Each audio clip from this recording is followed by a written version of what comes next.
امیر المومنین علی ابن ابی طالب کا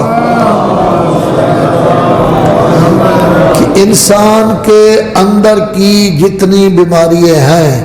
وہ طمع ہو، لالچ ہو، حرص ہو، خواہشات نفسانی ہو، قوت غضبیہ، تھوڑی تھوڑی بات میں بھڑک اٹھتا ہے، لڑنے جھگڑنے کے لیے تیار ہو جاتا ہے، یہ اندر کی جتنی بیماریاں ہیں ان کا علاج صرف ایک ہے، وہ ہے ذکر اللہ۔ اللہ کا ذکر کریں، ان تمام بیماریوں سے بچے رہیں گے۔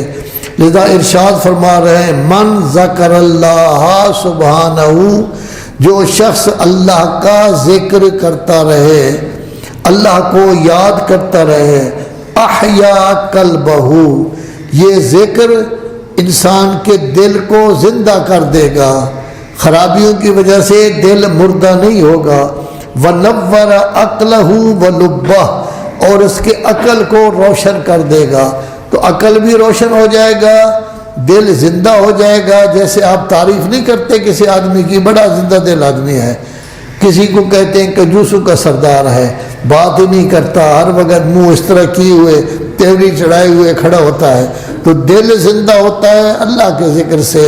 عقل روشن ہوتا ہے، منور ہوتا ہے اللہ تبارک و تعالیٰ کے ذکر سے۔